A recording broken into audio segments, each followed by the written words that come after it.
Ayun, so dahil andito na rin naman tayo at mukhang magandang pagkakataon to, i-review natin yung motor natin. Kaya ako nagustuhang bilhin tong motor na to dahil unang-una is big bike siya, tsaka expressway legal. Kasi 400cc ito. Bali, ang pangalan niya KTM Duke 390. Pero sa ORCR nito guys is 400cc. Ayan, tapos aftermarket binilhan ko ng pipe. Pero hindi ko pa naman dinilit yung catalytic niyan. So tapos binilhan ko ng slider, frame slider. Matibay-tibay na yung binili natin. So sa looks, maganda siya kaya ako siya binili. Ayan. Tapos ang kagandahan dito pagdating sa handling, yung handling nito guys is maganda. Sa pangliko, cornering, ang bansag nito sa kanya is ng iba, cornering racket, kung di ako nagkakamali. Tapos at the same time, pwede mo siyang iset sa mode na supermoto at saka road. Pagdating sa issue, sabi nila na mainit yung tambucho kasi nga dahil dahil yung tambucho nito guys, ito dadaan dito. So para sa akin, kayang-kaya. Bali wala yung init. Hindi naman siya ganun kainit. Lagi nga ako naka-shirt pag nagmumotor. So kaya kayo, huwag kayo matakot na bumili nito. So check natin yung kanyang panel. Ayun. Ang takbo pala nito guys, galing Manila papuntang Iloilo is 1,152 kilometers. Bari kahapon lang ito nag first PMS. Tapos nilagyan ko na rin ng dalawang cellphone holder para bagay. Ginawa natin dalawa. Yun, ano pa ba? Pagdating sa power guys, talagang hindi kayo bibitinin ito. Lalo sa mga overtake. Mabilis talaga siya kung ikumpara natin sa ibang 400cc. Bali ang lever niya sa preno sa kanan ay maganda, tapos adjustable naman siya.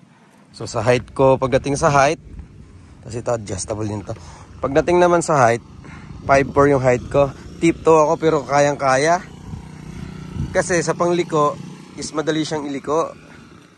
Siguro ginawa talaga siya ng KTM para sa komportable ng rider. Tapos malaki din yung kanyang radiator.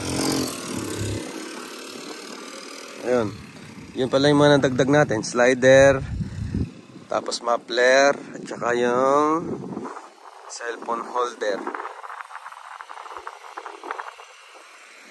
Pagdating sa shock, nakamono siya, kaya maganda. Maganda siya guys sa ano? Sa mga rough road o sa mga lubak-lubak, maganda yung kanyang shock. Kasi naka-inverted fork na rin siya eh. Ayun. Alam ko sa ibang 400cc, hindi pa naka-inverted fork eh. Bale, naka-telescopic pa. So, pagdating sa sound check natin. Yan guys, ayun yung kanyang tunog. Aftermarket, nilagyan ko ng ganyan. Siguro kung naka-full system to, ang lakas nito. Actually, maganda na rin yung kanyang tunog.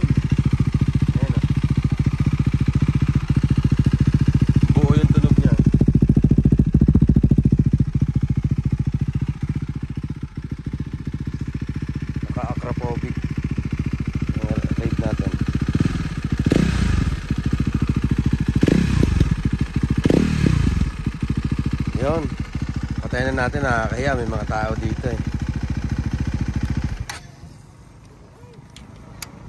Iba pa rin sa personal natin naririnig yung kanyang sounds kaysa sa cellphone.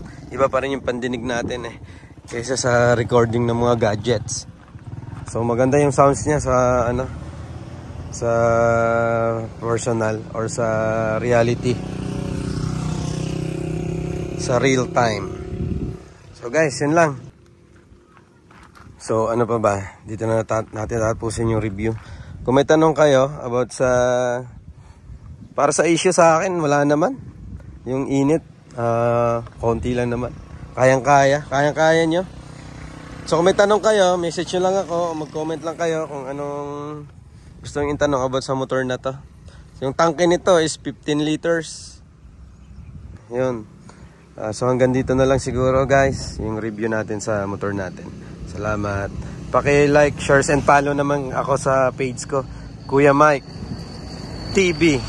Yung TV niya, T, tapos B, as in boy. Tapos 02 point, Kuya Mike TV. Salamat, bye-bye and God bless. Paki-like na rin pala kami.